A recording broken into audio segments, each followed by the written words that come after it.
ഇന്ന് ഞാൻ കാണുന്ന കുട്ടികളോട് ഞാൻ പറയും, മക്കളെ നിങ്ങൾ സ്കൂളിൽ പോകുമ്പോഴാണെങ്കിൽ ശരി, ആ അമ്മയൊന്ന് കെട്ടിപ്പിടിച്ചിട്ട് ഒരു ഉമ്മ കൊടുത്തിട്ട് അവൻ ഞാൻ പോയിട്ട് ഫീൽ ദാറ്റ് ഹീറ്റ് എന്ന് പറയും.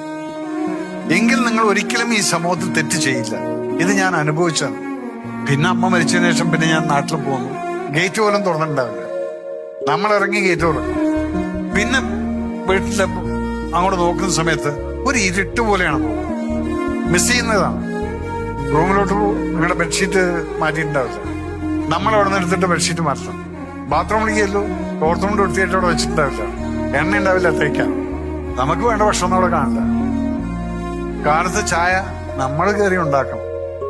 ഇവിടെയാണ് നമ്മൾ പറയുന്നത്, കാലത്ത് തൊട്ട് വൈകിട്ട് ഉറങ്ങുന്നവരേക്ക് ഈ ഒരു വ്യക്തി എത്രത്തോളം നമ്മുടെ ജീവിതത്തിലുണ്ട് എന്നുള്ളത് മനസ്സിലാക്കണമെങ്കിൽ അമ്മ ജീവിതത്തിൽ പോകണം. അപ്പൊ ആ പോവാനുള്ള അവസരം നിങ്ങൾ കൊടുക്കരുത്. എൻജോയ്. ഇതൊരു പ്രത്യേക വികാരമാണ്. ഷീന ചേച്ചിക്ക് എന്ത് പറ്റി? ഇത് ഞാൻ പറഞ്ഞത് കഴിയുമ്പോൾ ഞാനും കറിയും നിങ്ങൾ എല്ലാവരും കറിയും. കാരണം ഇത് അങ്ങനെയുള്ളൊരു സബ്ജക്റ്റാണത്.